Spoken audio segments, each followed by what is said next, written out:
Hello friends, आज हम discuss करेंगे प्लेन पोलराइज्ड लाइट के बारे में। देखिए, प्लेन पोलराइज्ड लाइट की बात करें तो स्टीरियोकेमिस्ट्री में इसका एक मेजर रोल होता है, क्योंकि स्टीरियोकेमिस्ट्री में कई सारे कंपाउंड्स की स्टडी इसी के बेसिस पर की जाती है। अब देखिए, सबसे पहले अगर हम किसी भी नॉर्मल लाइट की बात करें तो उसमें डिफरेंट वेवलेंथ्स की इलेक्ट्रोमैग्नेटिक वेव्स होती हैं, जो कि सारे पॉसिबल प्लेन्स में वाइब्रेट्स करती हैं। और ये जो प्लेन होते हैं वो डायरेक्शन ऑफ प्रोपेगेशन के परपेंडिकुलर होते हैं। अब अगर हम मोनोक्रोमेटिक लाइट की बात करें तो ये भी डायरेक्शन ऑफ प्रोपेगेशन के परपेंडिकुलर प्लेन में वाइब्रेट करती हैं।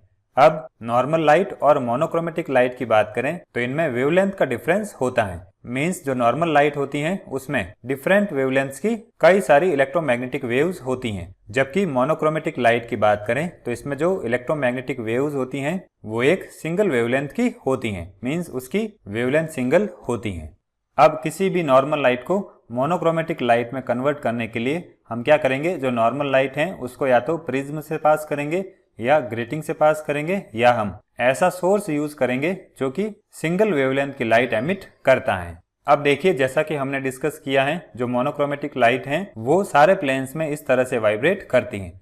अब अगर हम इस लाइट के बीम को निकोल प्रिज्म या पोलराइजिंग लेंस से पास करते हैं तो उस केस में क्या होता है, जो इसके वाइब्रेशंस हैं वो एक सिंगल प्लेन में होने लग जाते हैं। मींस यहाँ पर जो निकोल प्रिज्म या पोलराइजिंग लेंस है वो क्या करता है, जो दूसरे प्लेन्स के वाइब्रेशंस होते हैं उसको कट ऑफ कर देता है। इस वजह से निकोल प्रिज्म या पोलराइजिंग लेंस से जो लाइट पास होती हैं वो एक ही प्लेन में वाइब्रेशन करती हैं। तो इस तरह की जो लाइट होती हैं उसको हम प्लेन पोलराइज्ड लाइट कहते हैं। और यहाँ पर जो निकोल प्रिज्म और पोलराइजिंग लेंस यूज किया जा रहा है, इन दोनों डिवाइसेस को हम पोलराइजर कहते हैं।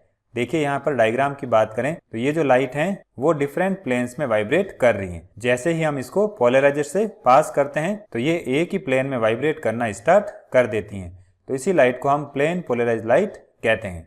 देखिए, प्लेन पोलराइज्ड लाइट कैसे जनरेट होती है तो उसको हम इस एनिमेशन की हेल्प से भी समझ सकते हैं। अब यहाँ पर जो लाइट का पोलराइजेशन हो रहा है उसको डिटेक्ट करने के लिए हम उस लाइट को एक दूसरे निकोल प्रिज्म या एनालाइजिंग लेंस से देखते हैं। और यहाँ पर जो एनालिसिस के लिए निकोल प्रिज्म और लेंस यूज किए जा रहे हैं उनको हम एनालाइजर कहते हैं।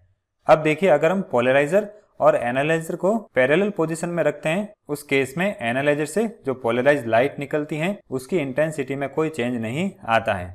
लेकिन अगर हम पोलराइजर और एनालाइजर को एक दूसरे से राइट एंगल में रखते हैं तो उस केस में एनालाइजर से किसी भी तरह की लाइट नहीं निकलती है।